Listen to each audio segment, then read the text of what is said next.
On September 25th, 1789, after several months of debate, the first Congress of the United States adopted 12 amendments to the U.S. Constitution and Bill of Rights and sent them to the other states to be ratified.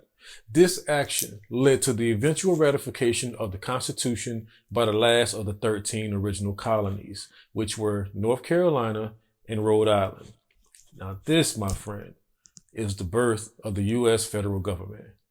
Just too cold, just too cold. Y'all know that it's gotta be cold if we say it to you just too.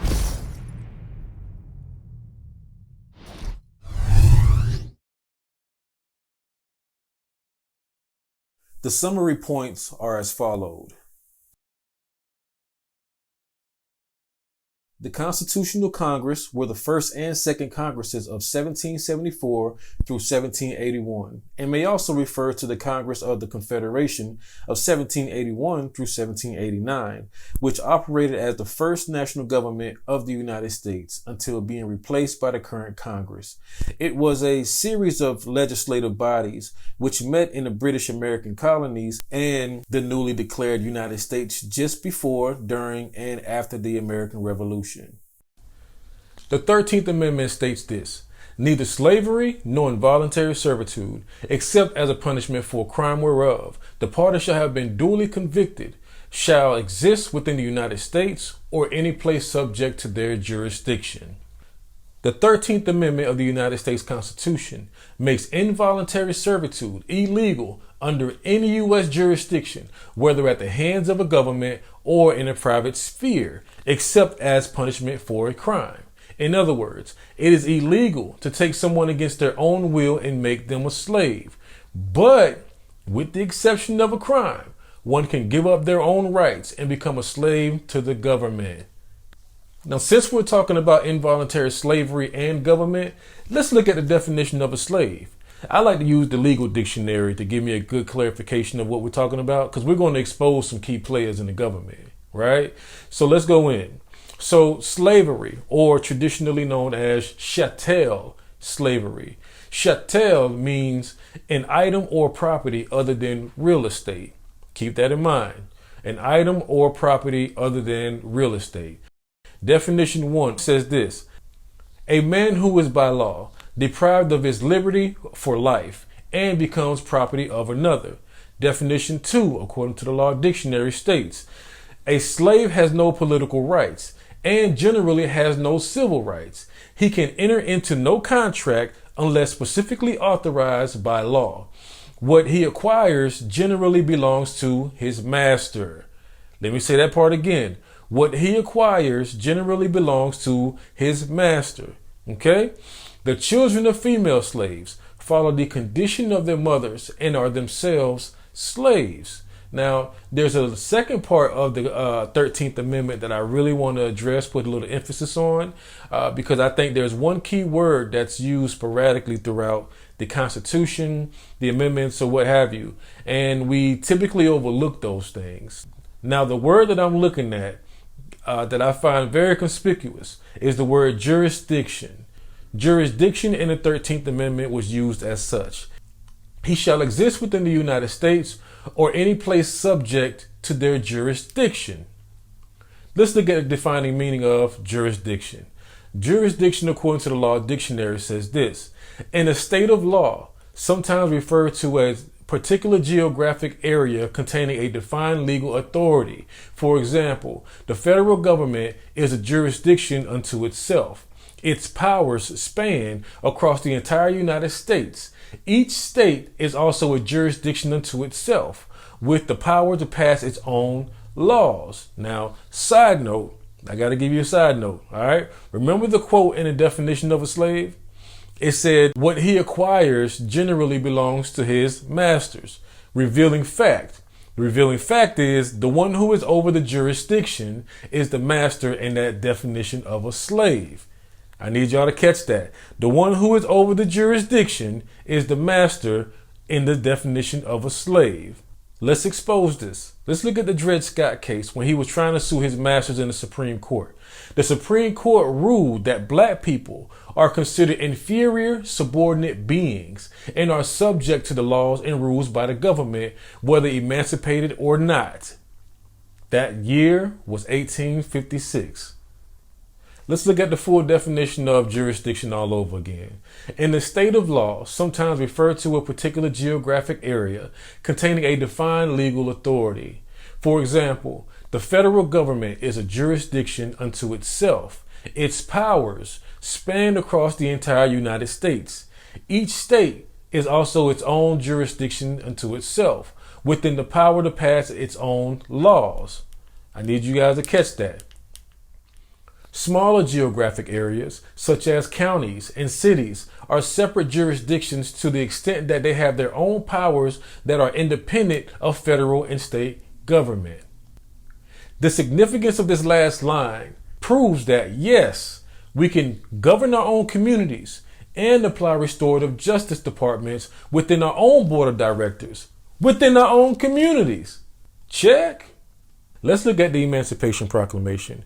We can't talk about the 13th Amendment without addressing the Emancipation Proclamation. Let's go into that.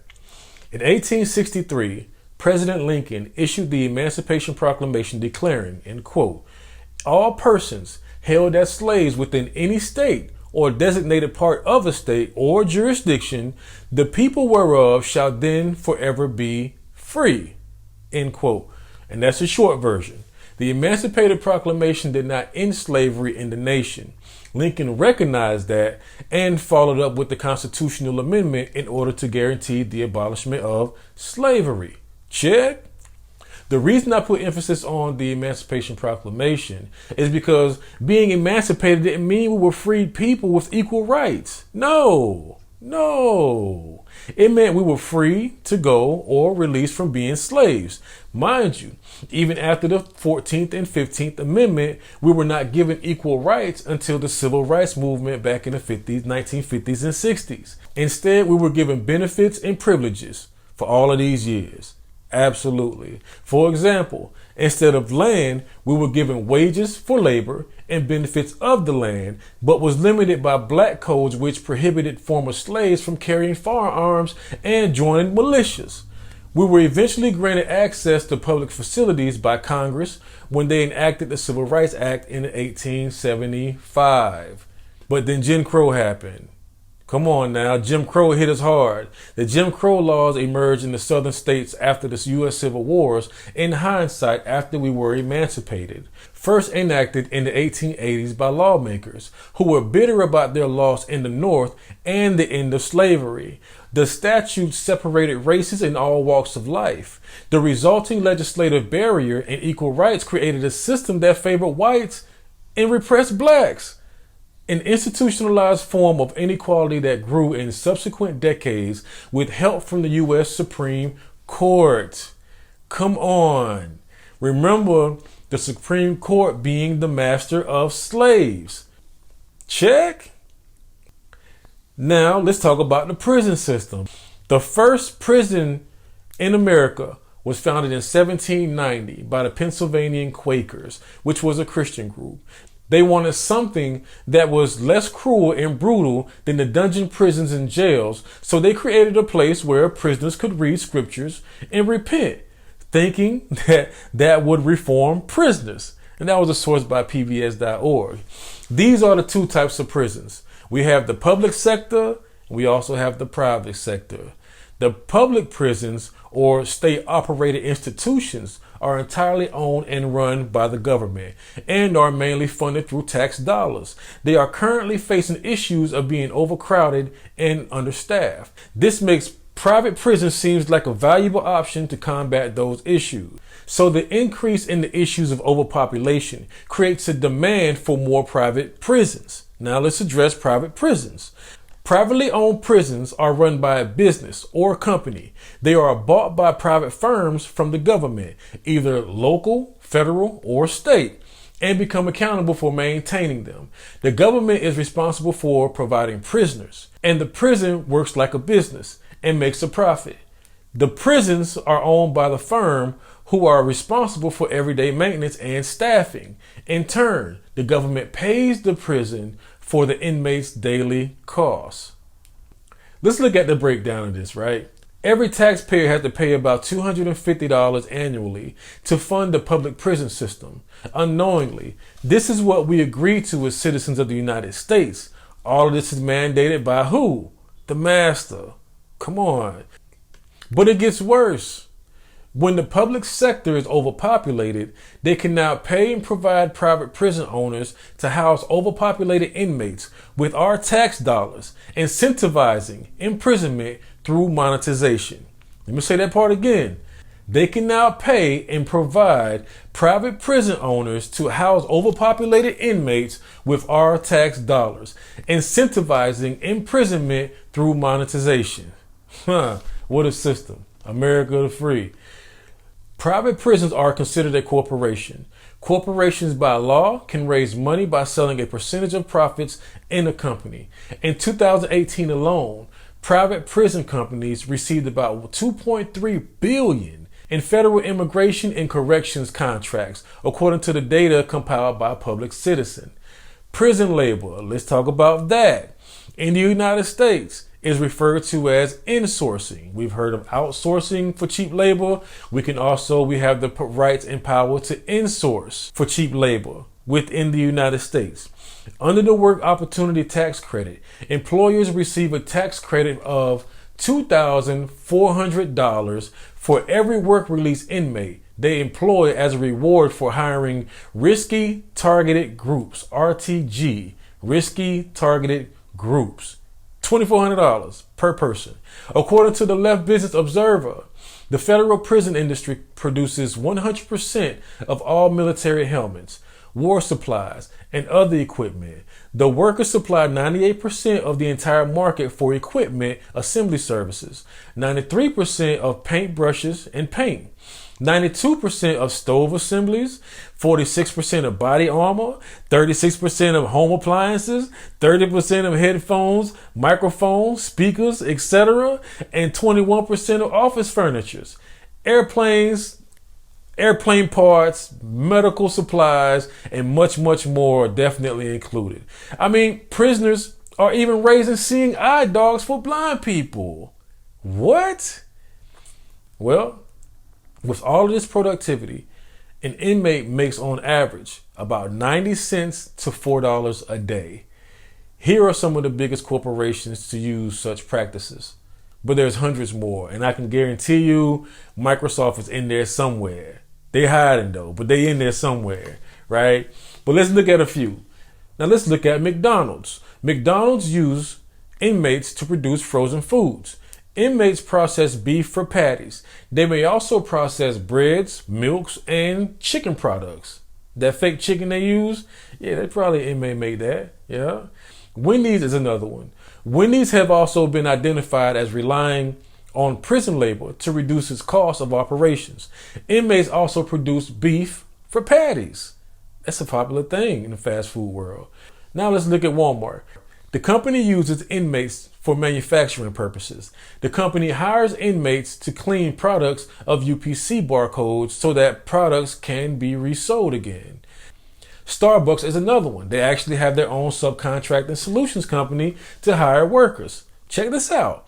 The company uses inmates to cut costs as well. Starbucks subcontractor Signature Packaging Solutions hires Washington State prisoners to package holiday coffees.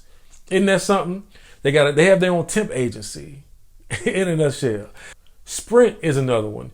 Inmates provide telecommunication services. Inmates are also used in call centers. Verizon. You can't talk about Sprint without talking about Verizon. Verizon uses inmates to provide telecommunication services as well. Victoria's Secret is another one. The company uses inmates to cut production costs. In South Carolina, female inmates were used to sew products. Also, inmates reportedly has been used to replace made-in tags, which are like made in America tags. All right. So Fidelity Investment, 401k, or other investments are held by Fidelity. And in some cases, some of your money invested by Fidelity is used for prison labor or in other operations related to the prison industrial complex. The investment firm funds the American Legislative Exchange Council, which has created laws authorizing the increase in use of inmates in manufacturing. JCPenney's and Kmart. Kmart and JCPenney's are notorious, right? They both sell jeans made by inmates in Tennessee prisons. Airlines, American Airlines and Avis. American Airlines and the car rental company Avis uses inmates to take reservation. And those are just some of the ones, to just name a few. Remember, there's hundreds of them that are insourcing now because it's legal. It's legal.